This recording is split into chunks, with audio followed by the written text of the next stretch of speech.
Good morning.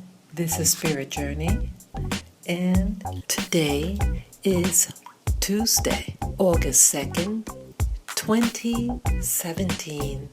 And yes, you won't believe this, it is 1:44 a.m.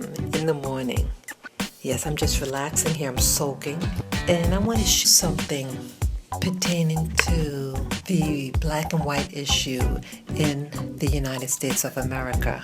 I was watching a video, and for the first time, I think it was late last year, I have been seeing videos with white people discussing their dismay about black people. I haven't found any video that outrightly says the N-word. I haven't heard that. See, I did a video maybe 2 months ago, and it was entitled something to effect, "Where are the whites in New York going?"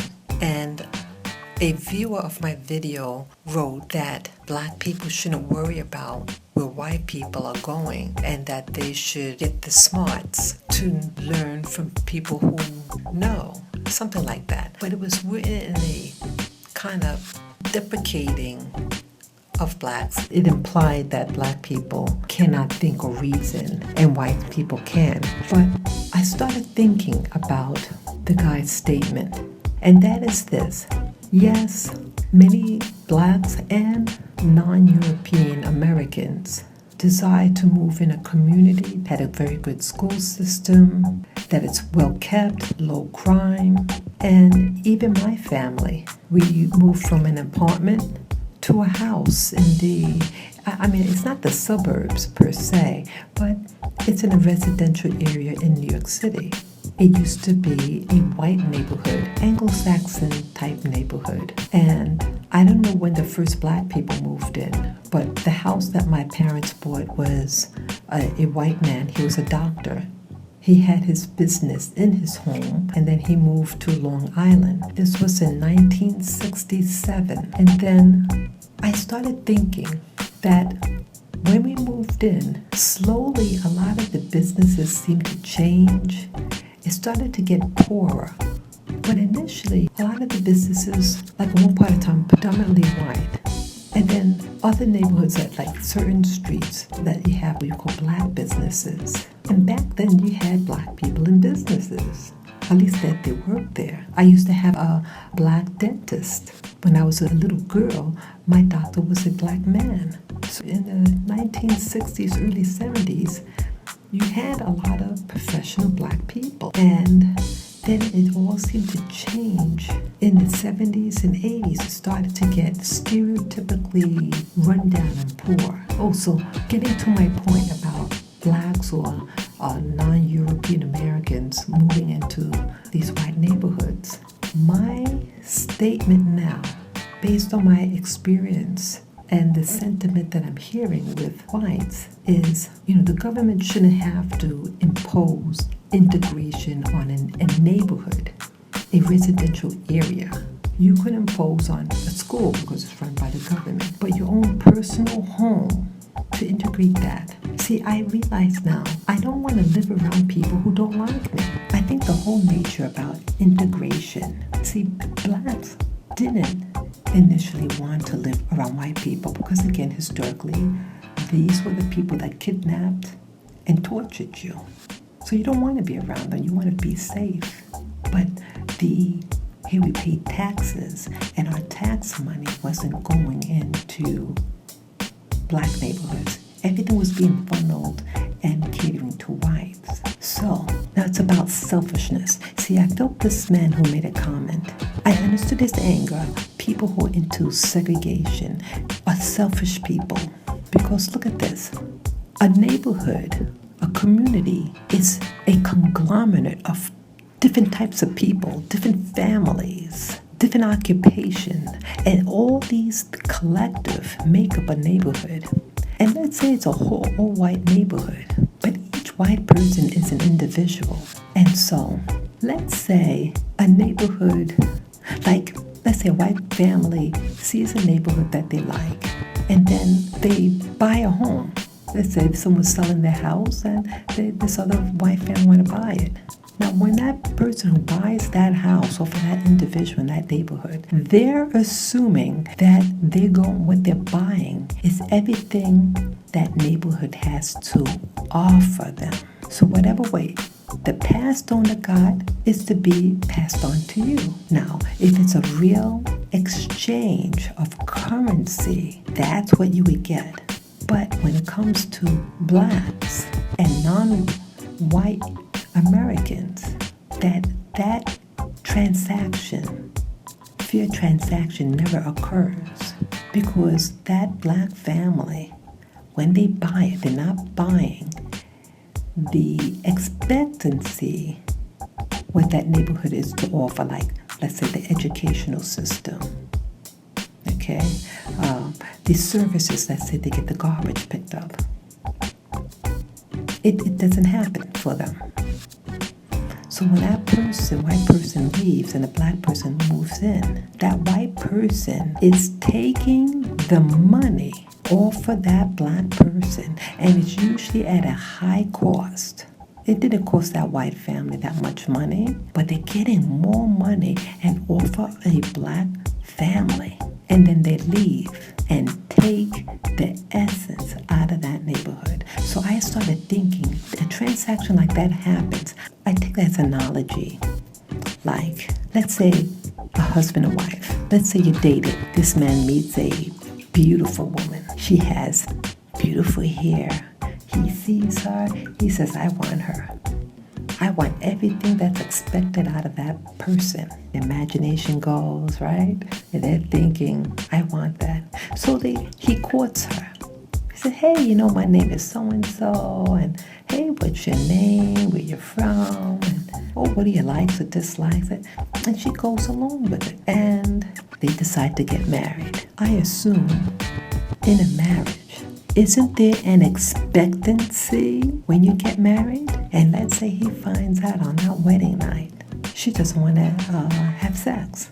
Let's say, I'm not going to do that. And then she starts to mistreat him. And then the guy is feeling, wow, I courted you. I followed the rules. I acted like a gentleman, and I'm still a gentleman. And I had an expectancy, and I'm not getting it. I feel robbed. Wouldn't you feel robbed out of an expectancy of that woman? And you don't get any.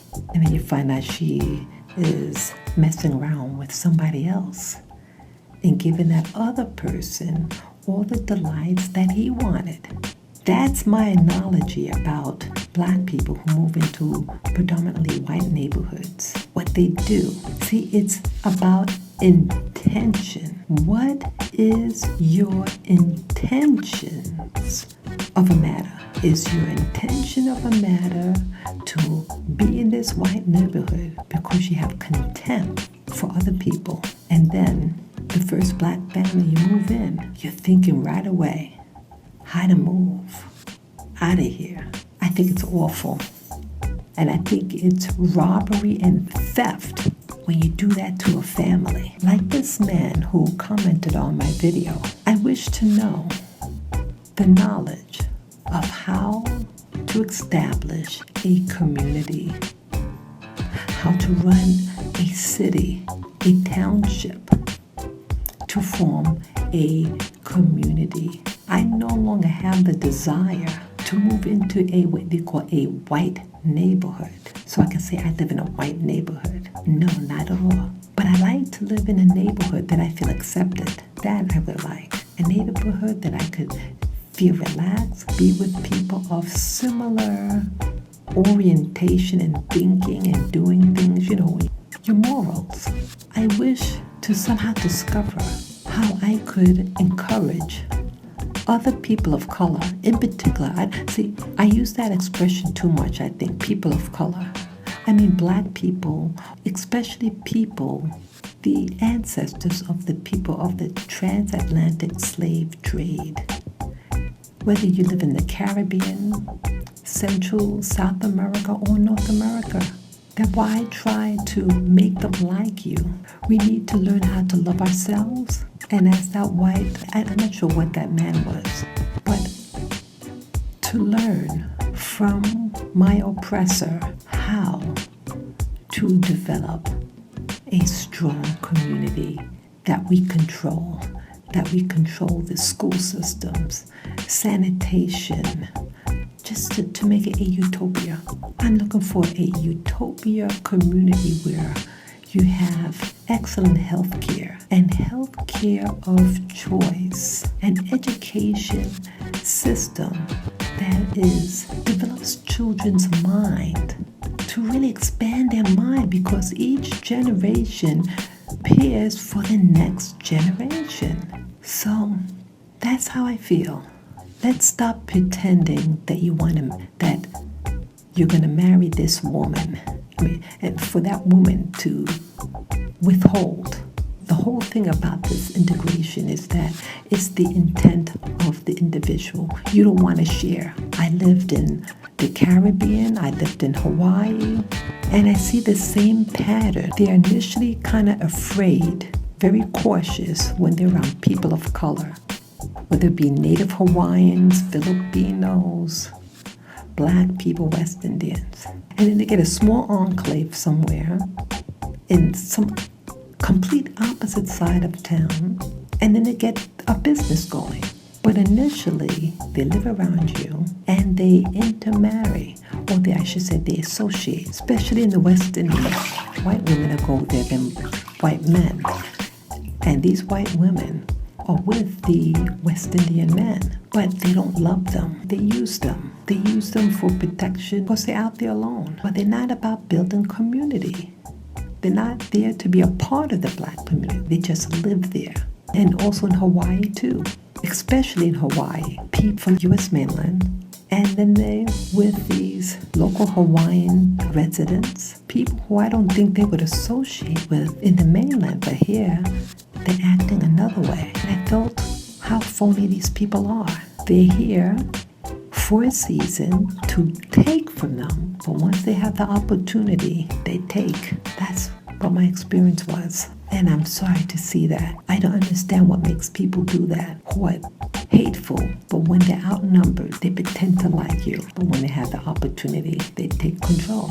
So the goal is not to try to have people like you, but to like yourself and to form a community with like-minded people. Find a group of people that you all, whether you go to the same church, people who think like you, and form your own community. Don't look for, like the neighborhood that my family moved into, my parents. That doctor left with my parents' money, using that money for his new home. Why couldn't my parents just move where he's moving to? You know what I'm getting at? Don't go into a changing neighborhood. You bring the change in a new community, not the old, because all the infrastructure would be taken away. So that's all that I want to share with this. I know it's controversial, but I think any group could benefit from this message, regardless of your race, religion, occupation. It goes for all of you. Don't move in. Create your own new one if you can. So that's all that I have to say. Take care and enjoy.